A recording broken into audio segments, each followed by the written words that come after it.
Neno hili si hivyo. Mambo ni matatu. Ladies and gentlemen, there is one thing I will never tire from reminding you about. That in politics, nothing happens out of mere coincidence. And that everything in politics is normally well planned, well scripted, and executed to achieve a specific political objective. Nothing in politics just happen for the sake of it. There is no way Uhuru Kenyatta, the Jubilee Party leader, can just wake up one day and start issuing stern warning to Jeremiah Kioni against attacking or insulting Rigathi Gachagua. Because you all know that Jeremiah Kioni has been attacking Rigathi Gachagua for a very long time. Uhuru Kenyatta has been there listening to Jeremiah Kioni attacking Rigathi Gachagua. What has changed? In this video, I want us to analyze why Uhuru Kenyatta issued that stern warning to Jeremiah Kioni. Because the warning was intended to achieve certain political objectives. Before we do that, for those who are watching this channel for the first time, please take a second or two. Click the subscribe button so that next time we produce a video like this, YouTube will automatically notify you. And to the subscribers, I want to continue thanking you guys for your continued support. Because without that support, this channel cannot be where it is. Ladies and gentlemen, without any further ado, allow me to dive in. Just like I keep on reminding you, in politics, everything is well planned, well scripted, and executed with an objective in mind. There is one thing which I've also been telling you on this platform, that anytime you wanted to know the thinking of Raila Amolo Odinga on any important political matter, you didn't have to follow Raila Odinga to know his thinking. You just needed to pay very close attention to what Junet Mohammed is saying and is doing. And that's why personally I strongly believe that Raila Odinga was in broad-based government. And that anytime you wanted to know the thinking of William Ruto on any political matter, you just needed to pay very close attention to what Oscar Sudi is saying. For Uhuru Kenyatta, he also had a similar individual. And that individual was none or is none other than Jeremiah Kioni. Which means Jeremiah Kioni has been communicating Uhuru Kenyatta's thoughts to Kenyans, including the attacks which he has always sustained against Rigathi Gachagua. And now that Uhuru Kenyatta is warning him, it means that things have changed. Why do you think Uhuru is now warning Kioni against attacking Rigathi Gachagua? Number one, and this is the truth, I think a truce has been reached between Uhuru Kenyatta and Rigathi Gachagua.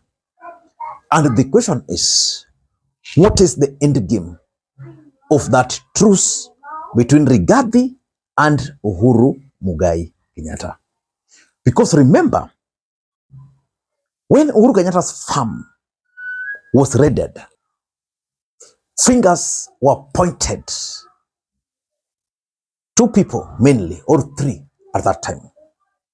Rigathi Gachagua, who was the then deputy president,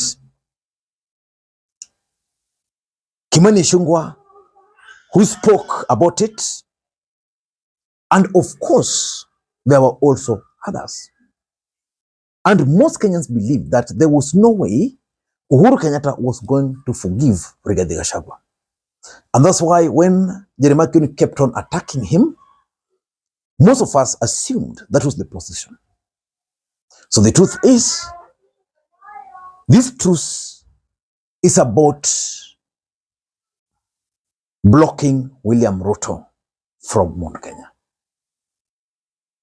Let me ask you, when William Ruto appointed Kabogo, Mutahi Kagwe, Lee Kinyanjui to his cabinet, what was the thinking around that time? Most people believed, and some of us like now still believe so, that William Ruto appointed Uhuru Kenyatta's allies to his cabinet. That was the truth. It remains the truth today. And you all remember that at some point, Uhuru almost started working with Ruto publicly. The backlash on Uhuru Kenyatta was too much. Rigathi Gachagua tried the best he could to seek for forgiveness from Uhuru Kenyatta's family. That never came. And I've always explained that in politics, we have only two things: the interest and the betrayal. So despite the fact that Rigathi and Ruto, despite the fact that Rigathi and Uhuru betrayed each other in quotes, their interests are currently converging. And that interest is about blocking William Ruto from Mount Kenya. I think Uhuru Kenyatta has finally decided that he's going to launch serious campaigns against William Ruto in Mount Kenya, because Ruto was hoping and banking on the support he was going to get from Uhuru Kenyatta. That's number one. Number two, I think Uhuru Kenyatta is also a very shrewd politician. Uhuru has realized that it's very difficult to sell Jubilee Party in Mount Kenya when at the same time attacking Rigathi Gachagua. Let us face the reality. The reality is Rigathi Gachagua is very popular in Mount Kenya. So how do you sell Jubilee Party in Mount Kenya? First of all, you remove tension. You remove hostility so that Jubilee will not be viewed as a competitor to Rigathi. Because the moment Jubilee is viewed as competitor to Rigathi in Mount Kenya, kiboko itawakula. Yeah, so it's his strategy so that the ground will soften. Number three, I'm looking at it as a strategy to soften the ground for Matiang'i in the united opposition. Let me just take you back to something you know. United opposition includes Rigathi, Kalonzo, Eugene, Natembeya, their parties, including Jubilee. You have someone like Jeremiah Kioni, who is the Secretary-General of Jubilee, who speaks on behalf of Jubilee, keeps on attacking Rigathi Gachagua every day.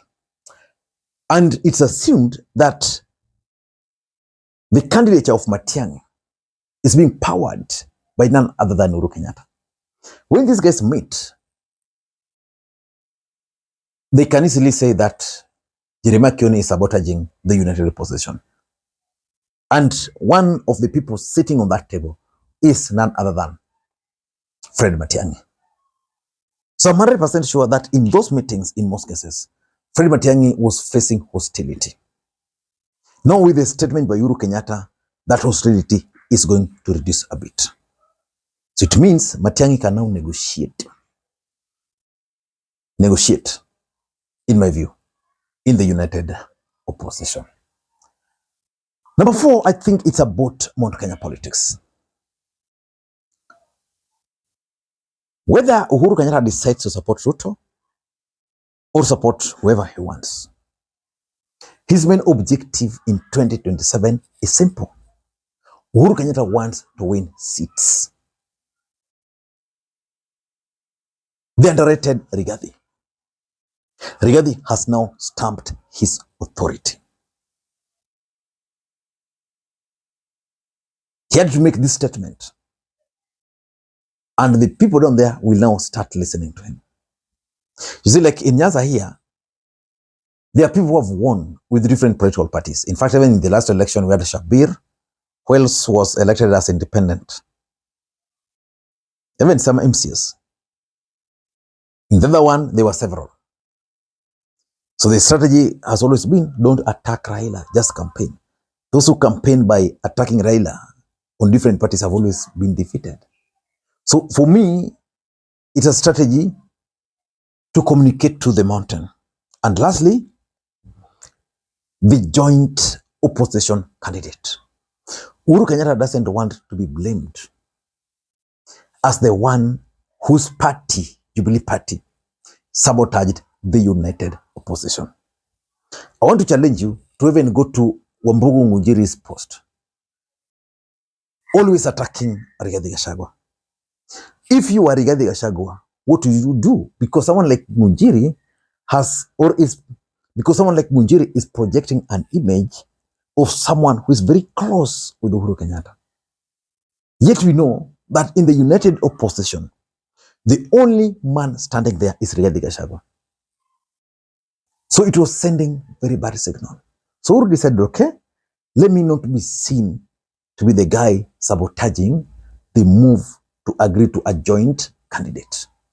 And for me, that joint candidate is none other than Kalonzo Musyoka. So I don't know what has forced Uhuru Kenyatta to change his mind. As a political analyst, I want to assume that probably he has received intelligence, because as a former president, he still has his people there. Number two, I also want to assume that apart from receiving intelligence, Uhuru Kenyatta has realized that Kalonzo Musyoka is the strongest. And therefore, he has to de-escalate, allow Kalonzo Musyoka to thrive. Then in Mount Kenya, he will now focus on selling Jubilee Party without antagonizing the opposition. I don't know what you think. That's my take. Until next time, this is Lee Makwiny. And by the way, I was in Homa Bay, Rangwe constituency, and we buried the son to my friend Morris Wera. They are well, and yeah, the young boy was supposed to graduate. Then 2 days to his graduation, passed on. Ladies and gentlemen, until next time, this is Lee Makwiny. Bye-bye.